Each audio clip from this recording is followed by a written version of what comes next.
Our next guest talking about the back. Edward Jung, an MD spine specialist at ProOrtho Surgeon in Kirkland, specifically the minimally invasive spine surgery, which is good to hear that there is a minimally invasive spine surgery, Shannon.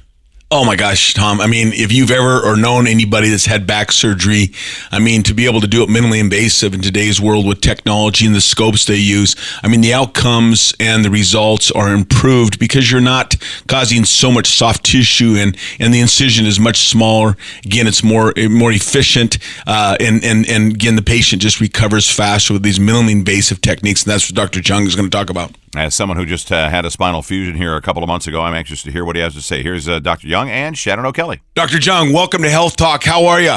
I'm great. Fantastic. How are you? Oh, I'm doing awesome. I'm fantastic also. I'm excited to talk to you. You're a spine specialist, orthopedic surgeon specializing in spine care, and that's a big topic. But before we get into what you do, I want to find out about your practice and how you became interested in orthopedic surgery and, more importantly, surgery of the spine. That's very complex. Tell our listeners about your interest in your practice. Yeah, so great to be on. Being on the radio, it's been a bucket list item for me for the majority of my life. All right, excellent. Welcome to the radio. Check that off right now.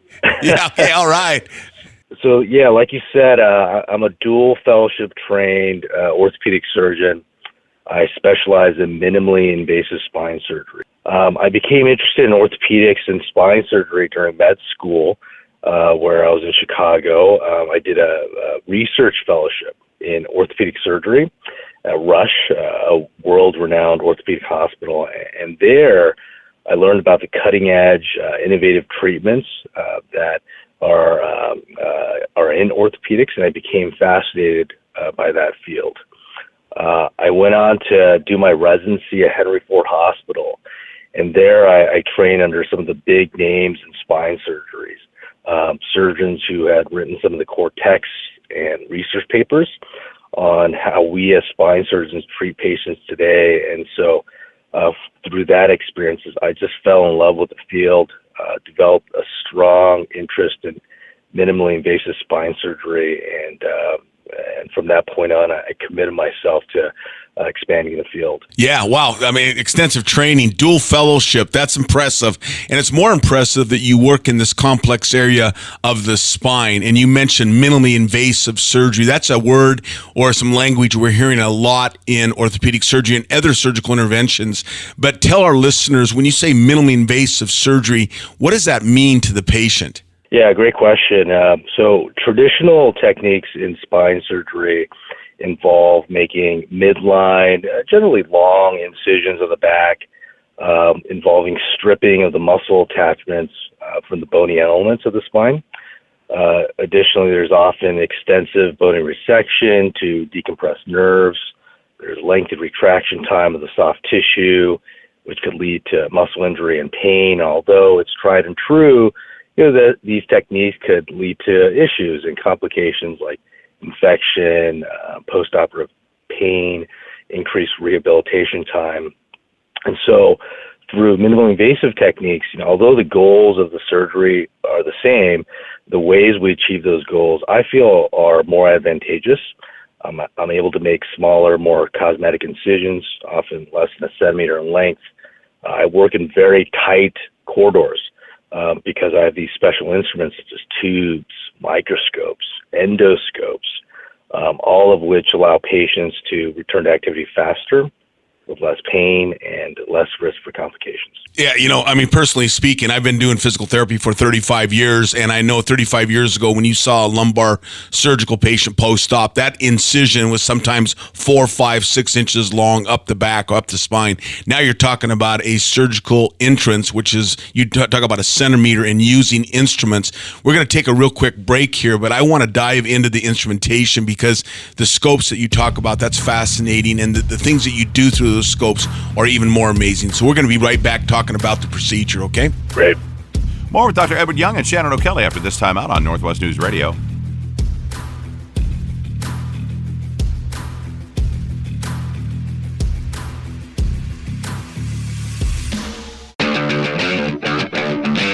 It's a Northwest News Radio weekend. Here's Tom Hutler and Shannon O'Kelly. This is IRG's Health Talk. We continue to talk about minimally invasive spine surgery with Dr. Edward Jung and Shannon O'Kelly.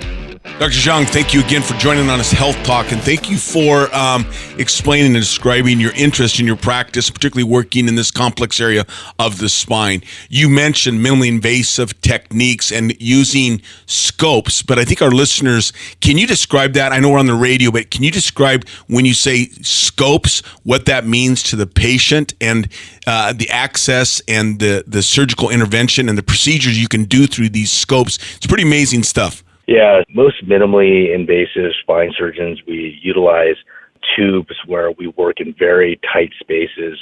We, depending on the type of conditions patients have, but typically these tubes and scopes are utilized to decompress nerves.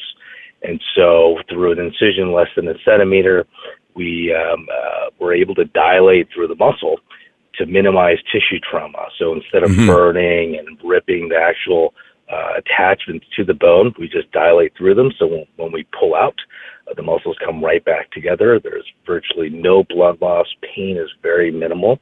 And through these tubes, we're able to bring in microscopes, and on a very small level, we're able to visualize and actually see the decompression of the nerve roots as we're performing the surgery.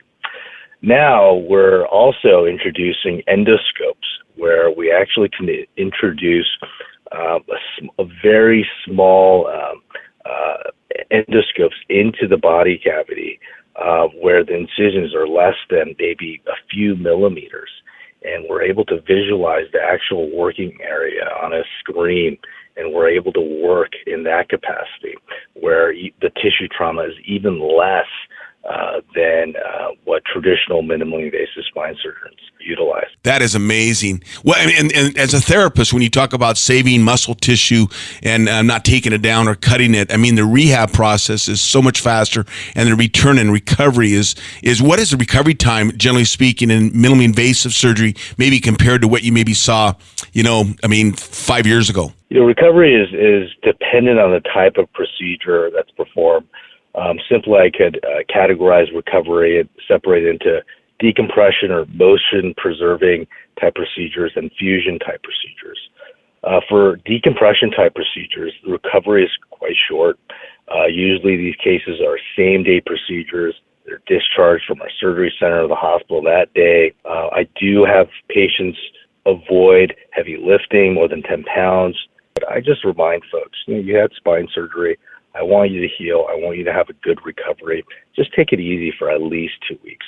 Usually when I see patients back for their 2-week appointment, I usually lift those restrictions, and patients are back to life right after surgery. I would say for the fusion cases, I place those restrictions for a little bit longer, for up to 6 weeks. Patients are a little bit more pain, although patients do go home either the same day or the next day, and the blood loss is minimal. Complication rates are low, so patients do quite well with fusion procedures as well. Perfect. Dr. Jung, thank you so much for your information. We'll definitely have to have you come back. I want to talk to you about spinal stenosis, so we're going to have you come back and talk about stenosis and minimally invasive treatment of that condition. Thank you for your time. Thank you. Good to be with you. We've been talking about the back. Spine specialist Edward Jung. You can get more information at Dr. Jung Spine. That's Dr. Jung Spine.com. All right, thanks to Dr. Jung. We'll be back with our last segment right after this.